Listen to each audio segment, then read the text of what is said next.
Bienvenue à cette courte séance qui a pour but d'équilibrer notre sacrum, la région du sacro-iliaque, bas du dos. Donc, on peut vraiment faire cette séance-là après une randonnée, une ride de vélo de quelques heures ou même une courte trail.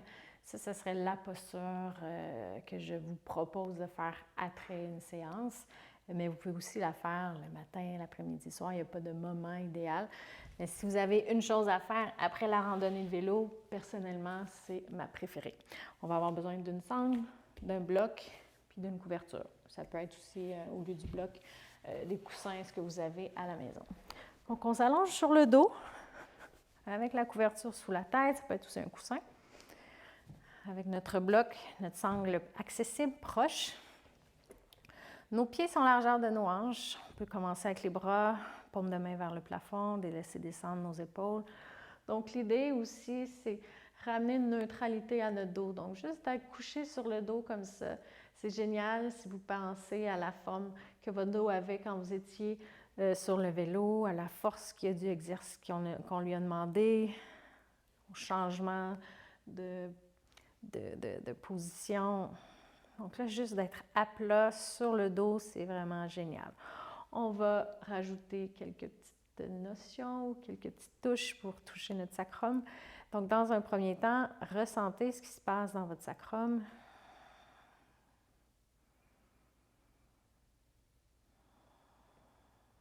Puis, on va faire ce qu'on a à faire, puis on reviendra ressentir. Alors, on va travailler avec la boucle avec une boucle au niveau de la sangle. On va avoir une boucle large qui va nous permettre d'avoir les jambes largeur de nos hanches. Les boucles en métal ou les boucles en plastique, peu importe la boucle, essayez de ne pas l'avoir en contact avec votre peau, c'est une pression qui est inconfortable. On met notre sangle, puis on va avoir notre bloc proche. Donc l'idée, c'est d'alterner entre je pousse contre la sangle et après quelques minutes, je vais mettre le bloc entre les cuisses, je serre le bloc. Okay? Donc là, c'est peut-être un clash, un changement de rythme avec le reste de votre journée. Si on pense au vélo, ça va vite, il y a beaucoup de stimuli.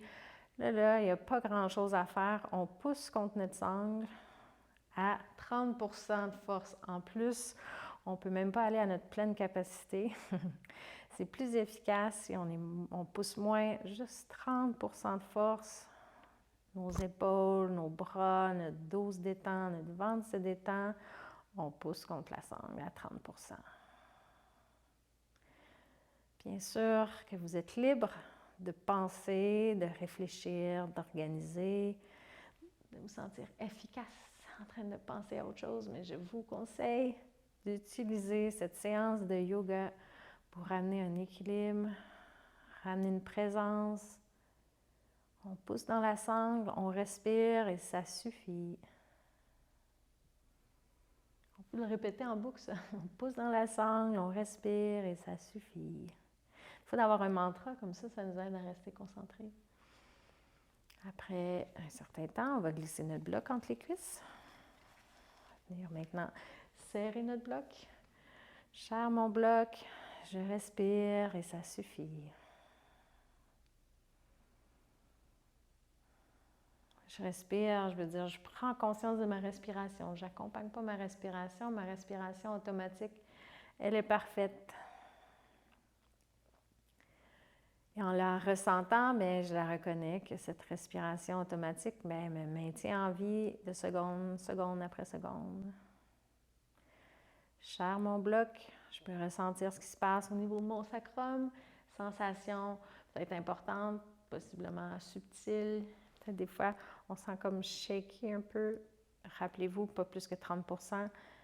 Même à 30 %, on sent qu'il y a quelque chose qui se passe au niveau du sacrum.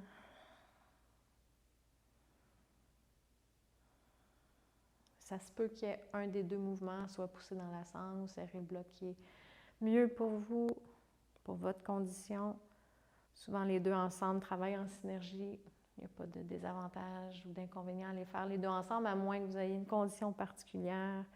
Et là, ce sera vous ou votre thérapeute qui pourra le dire. On enlève le bloc, on pousse contre la sangle.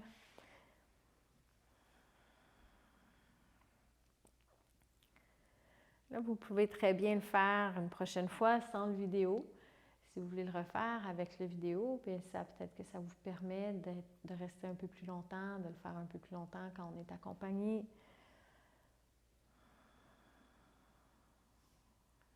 Si on peut faire ça de 5 à 10 minutes en alternant à peu près 1 minute dans chaque direction.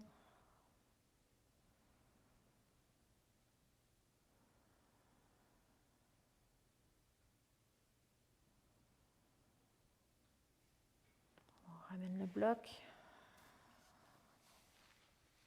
On serre le bloc. Je peux revenir ressentir mon dos, ressentir le sol sous mon dos, sous mes omoplates, sous mes bras. Tout mon corps se détend. Mon ventre aussi.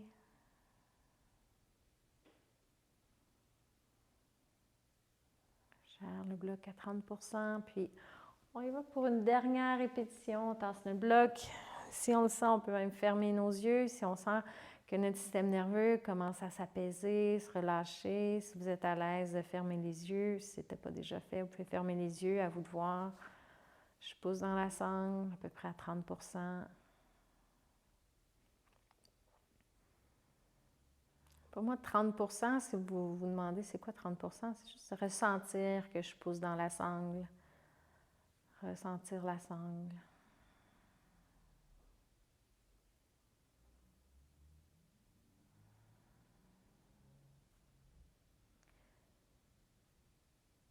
On est humain, c'est normal que notre mental nous bombarde quand on ralentit. L'idée, c'est de se ramener avec un sourire, revenir ressentir les sensations au niveau du sacrum, du dos, de la respiration. En bougeant tranquillement, on ramène le bloc entre les cuisses. On serre le bloc.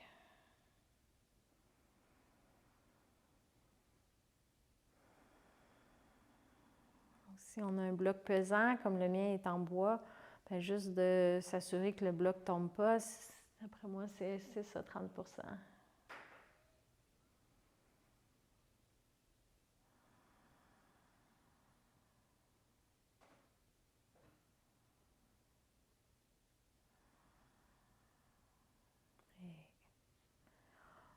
Vous pouvez continuer ou tranquillement enlever le bloc. Enlever la sangle en bougeant tranquillement. Déposer les pieds au sol. Allonger les jambes bas. Et venir ressentir ce qui se passe dans votre dos, dans votre sacrum.